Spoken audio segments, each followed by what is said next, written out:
Everybody needs someplace to get away to. An off-grid cabin, a tiny house, somewhere out of the way, and out of the stream of what's going on today in the world. A little cabin like this doesn't need to be expensive, and it doesn't need to be complicated. In this video, my wife Brooke and I are going to show you guys how to build a small, efficient, very simple, very affordable getaway cabin.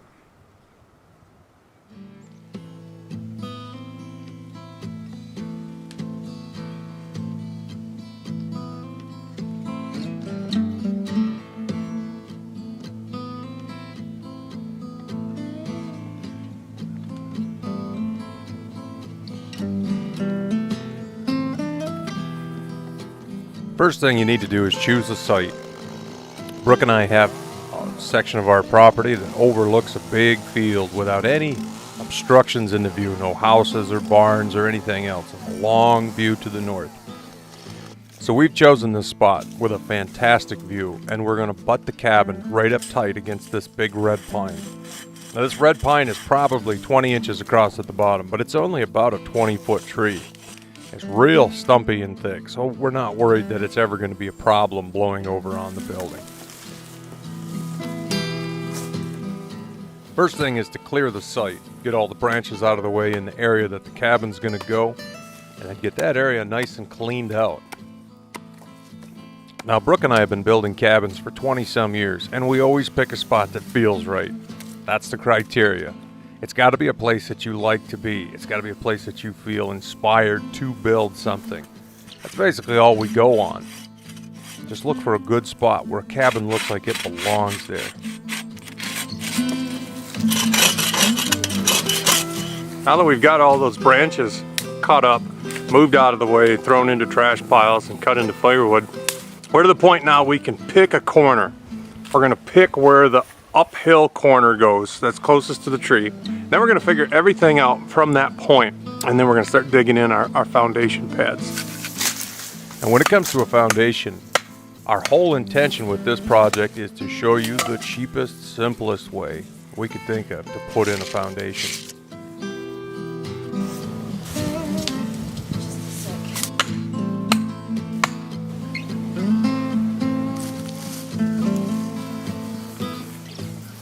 Now the bigger the building, the better the foundation has to be. When you get into a small building like this, it doesn't need much of anything for a foundation.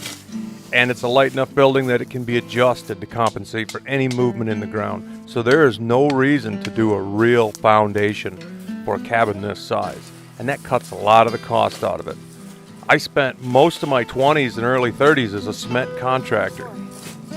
I know a thing or two about foundations. This is probably the least expensive way I could think of to get a building out of the ground, but it's only for a small building. Now we're going to use concrete footing pads. These are for a pole barn type construction. It's just a round concrete cookie you can buy at Lowe's or Home Depot. They're about 45-50 pounds a piece. They cost about $1.75 each. We're going to put one of these pads at each corner where a corner post from the cabin is going to go down to the ground.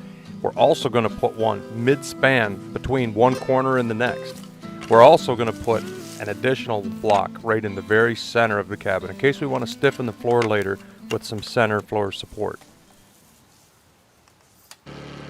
Now this cabin is going to be 10 foot by 12 foot with a single pitched roof.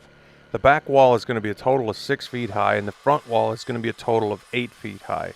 So Brooke is laying out the top and bottom plates for the back wall right now, getting a jump on the framing while I finish up the foundation. And then after that, she's going to cut the studs that go in that back wall.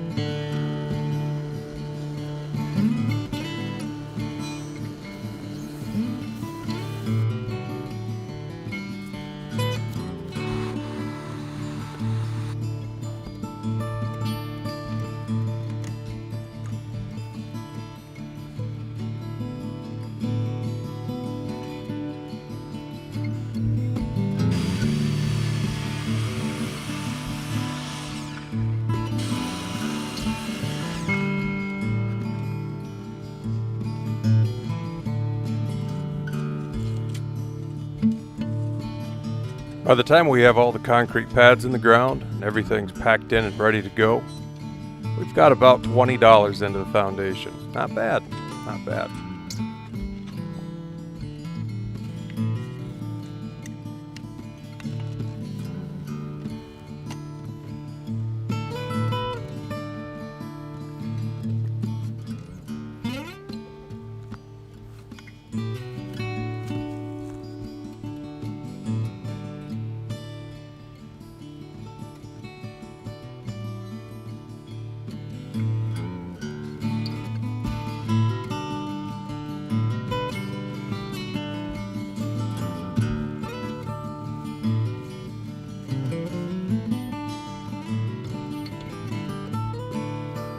Just like that, we're ready to start building the floor. Now this floor is going to be built out of 2x6s, rough sawn 2x6s we bought from the Amish. Now these are 2 inches wide and a full 6 inches deep, and they're plenty stout for a small floor like this.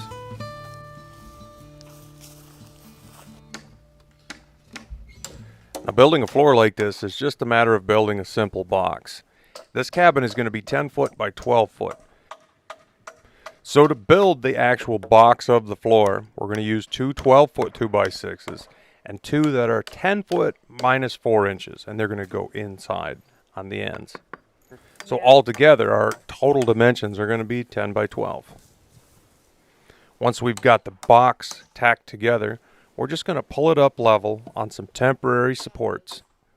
And from this point, we can do our layout and drop in our floor joists one at a time.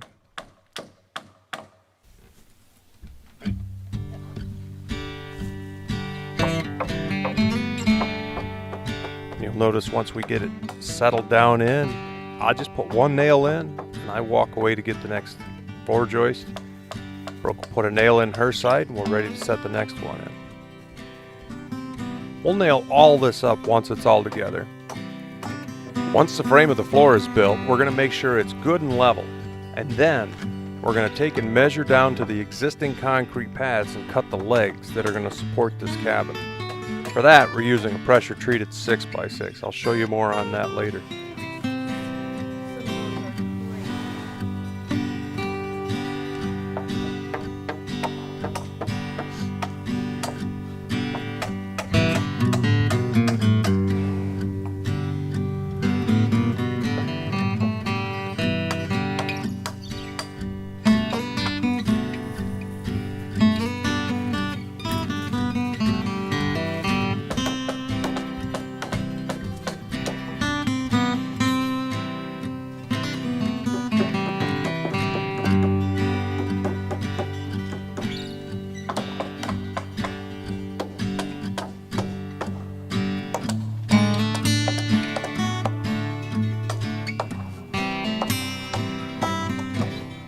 Now that all our floor joists are in place, we're going to finish nailing them off.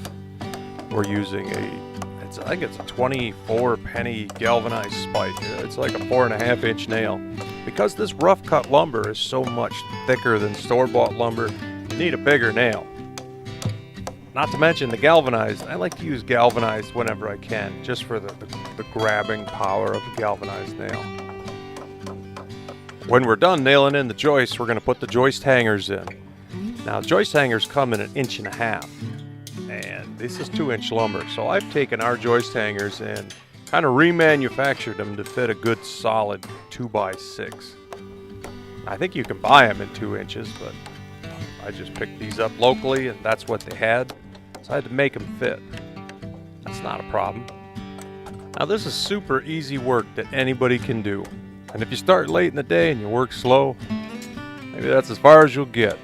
It's the end of day one.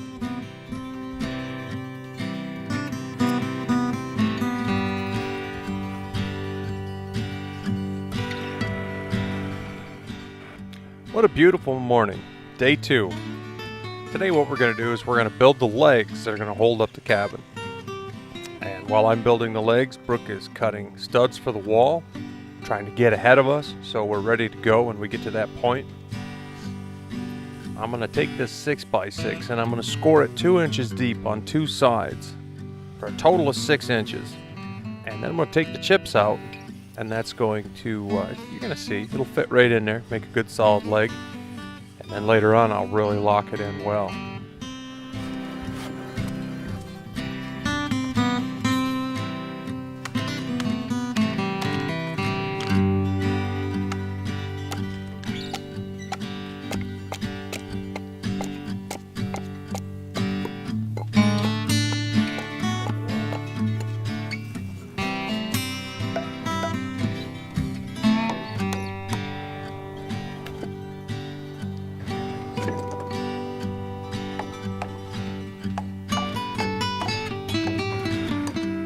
Now here's an old trick from the concrete world. When you're nailing against something that's not that solid, stick a sledgehammer on the other side of it. That'll give you a good solid nailing surface.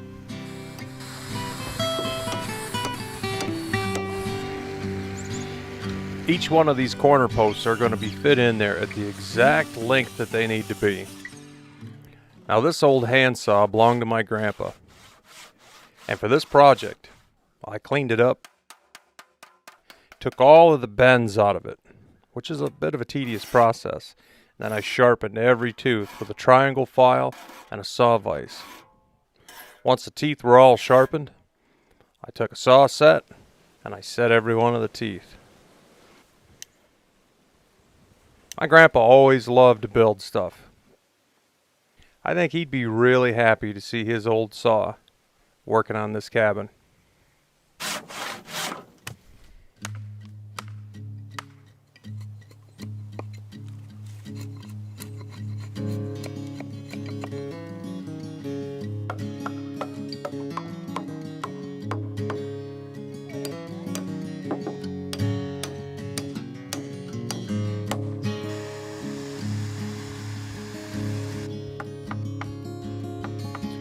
Now in the floor, we're going to use R13 insulation, 4-inch insulation. Why would we do that? Well, it's because it's what we've got. So Brooke is nailing in some little furring strips that are going to hold in a 1/4-inch plywood floor. We're going to put the insulation on top of that, and then we're going to put our subfloor over top of that. And at that point, we'll be ready to start putting up some walls. I hope you guys have really got the impression so far that this is well within anybody's reach. You don't need to know much of anything to build something like this. It's very, very simple. It's a very freeing thing too. People are supposed to build their own structures. You're supposed to build your own house. It's kind of in our DNA. Nowadays there's this impression that only professionals should do stuff like this. Well, I don't think that's the case. I think human beings are just creative by design, and building stuff, especially building stuff for yourself, it's just something I think everybody should do. Should give it a shot, see how it feels. I always thought it felt like the right thing to do.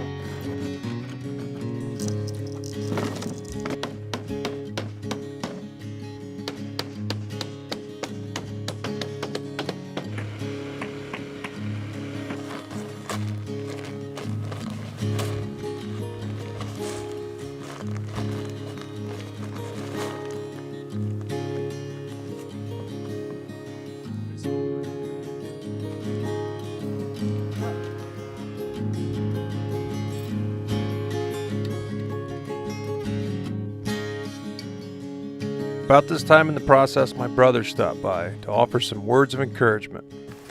I mean, if you guys weren't going so slow, I'd probably stay and help, but Well, we have this. this pace is just killing me.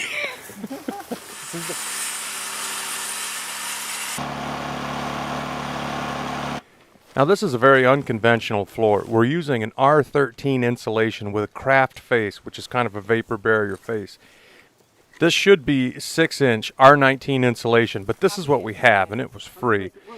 The flooring is a treated plywood flooring, and we're putting the treated side down because it's almost like a wet green treat, and we're probably going to paint this floor.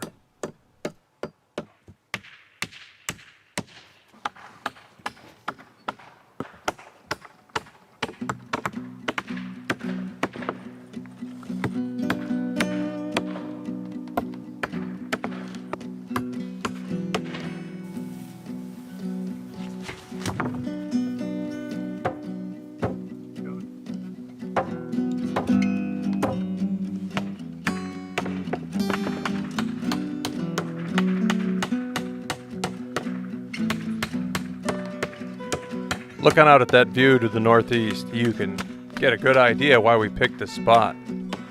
What a nice view.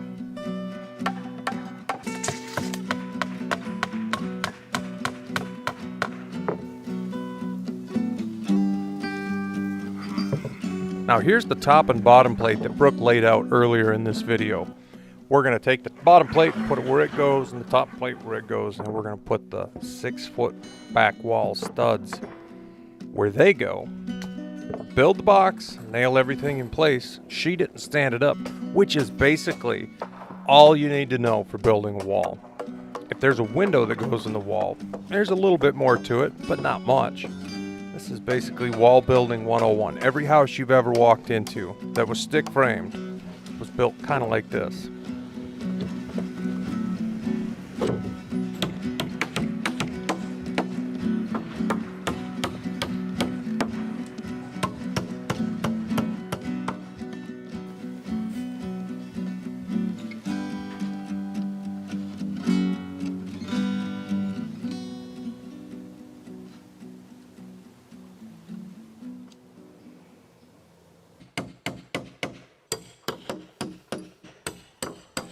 Now this T111 siding is meant to be an all-in-one solution. It's a plywood sheeting with what appears to be a board face on it. It's kind of a one-step process. You put it up and the building is done if that's the look that you want. We're using these punches to set the nails in the recessed areas. I think it slid on your side. And just like that, the wall's done and it's almost stood up. Now once you get a wall stood up, there's not much to do. Just make sure it's flush to the areas it's supposed to be flush to. Now this one goes the entire length of the cabin, so we just tap it to make sure it's flush. We make sure that it's plumb, set a brace, nail the bottom off. Pretty simple.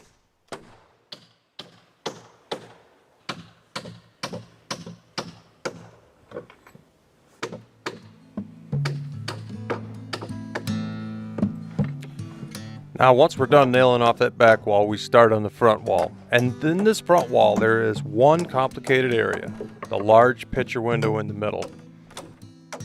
Take a look at any book on building and it will show you how to frame in a window opening. And once you see it, it's quite self-explanatory.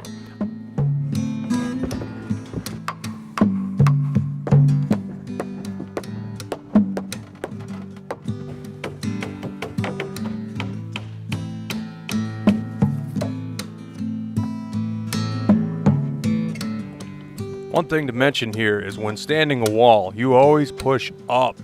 Make sure you don't push out away from you. There's always a chance you could slide a wall right off the end of whatever it is you're building it on. So lift straight up.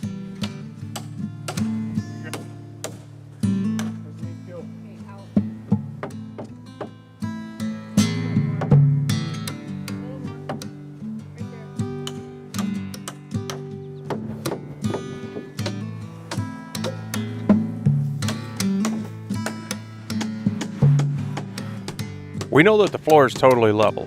If we make the front wall and the back wall completely plumb, then we're ready to set our rafters on.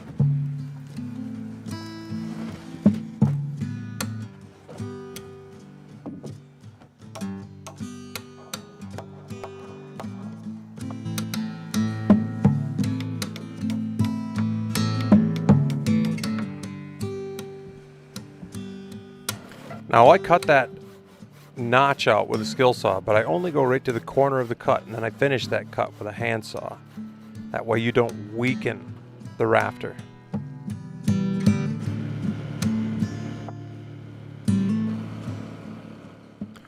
Once you have one rafter made, you can use it as a template to make all the additional rafters.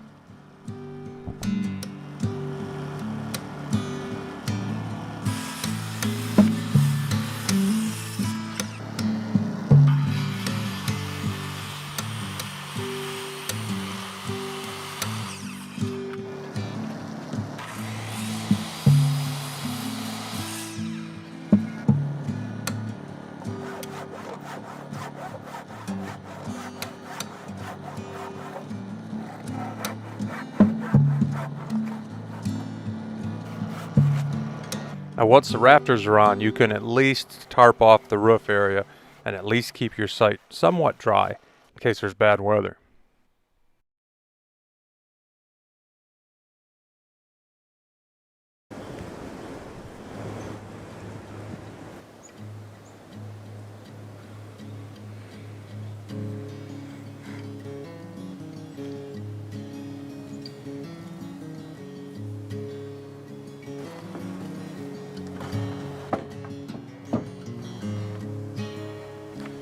Now the end walls are a whole different setup when it comes to this style of a building. I'm going to put a bottom plate on, but there won't be a top plate to the wall. And each one of these studs is going to be put in one at a time. They're going to be custom cut to fit in. They're going to act as a support for that rafter that's on the very end of the wall. And of course, they're going to act as wall studs. Custom fit, every one.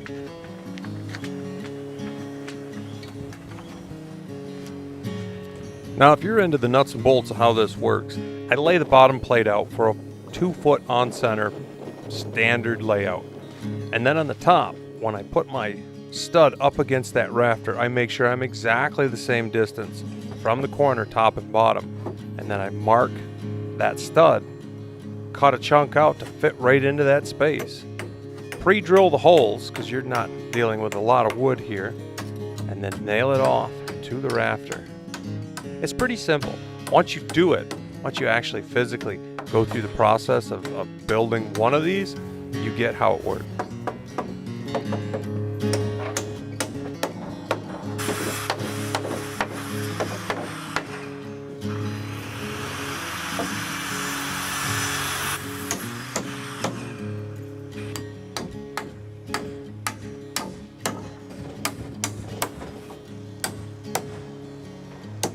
Then I'm going to throw in some trimmers and tack in a window sill plate. I'm going to have a 4x4 window on this wall because why not? I'll lift up that piece of T111 siding and get it right where it needs to go, and Brooke will mark the inside of the window opening and the line at the top of the rafter. And then I can take this piece, make all the custom cuts, and set it right in place. Once the one wall is up, we lay the plate on the other side, nail it all down, then take out the door opening. That's so much better. This will also help us to keep it clean because you can get all the dust and dirt swept directly out. You don't need a vacuum or anything. There's a close-up shot of cutting that individual stud and pre-drilling the holes where the nails go through it. I put that up, goes right into place. I've already marked it when I did the layout. Throw in the nails, it's good to go.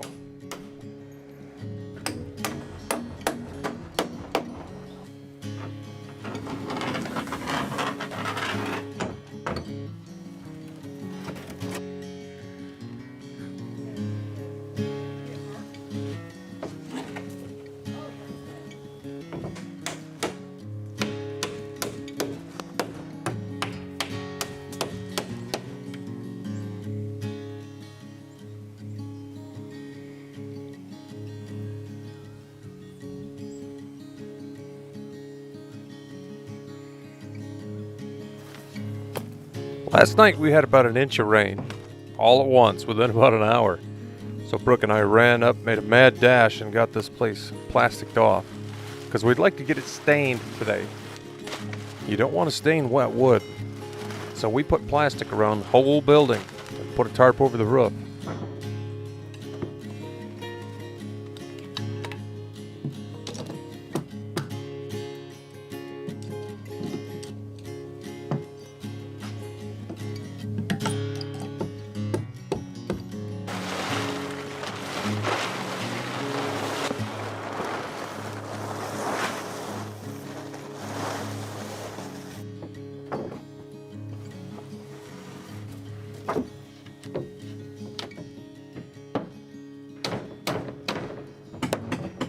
I use a Sawzall here to cut the extra plywood out of the main window opening.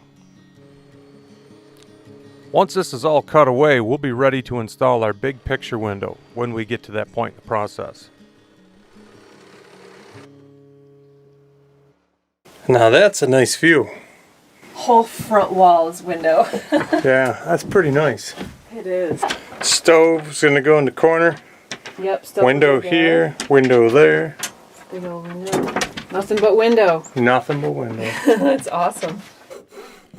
Now the roof is gonna be 1x4 rough cut. 16 inches on center, and then metal roofing over top of that. What we want to do today is we'd like to get this roof completely done. And Brooke wants to get the cabin completely stained, and then we're totally dried in. We're going to be able to beat the weather and be ready for winter. I think we're on day 4 or day 5 at this point. But as long as we get the tin on the roof, we're ready to go. Now when it comes to tin, I mark out all of the holes so they line up with the 1x4 roof skip sheeting. I want a 2-inch overhang, and then I want to be right in the middle of that 1x4. So my first hole is always 4 inches from the bottom. Once I've got all the holes marked, I pre-drill every single hole. This doesn't take very long. Just make sure that all of the roof metal is lined up together. Brooke is finishing up the staining process.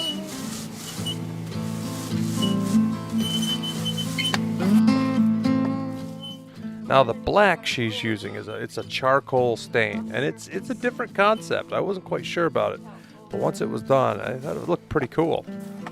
You'll see it.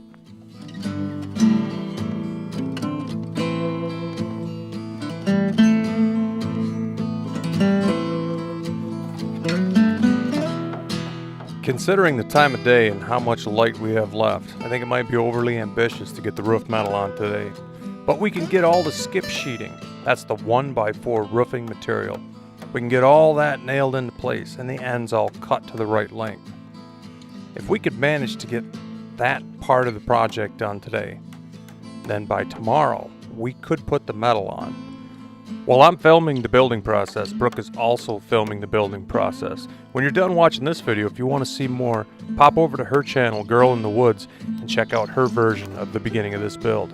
I'll leave the link in the description.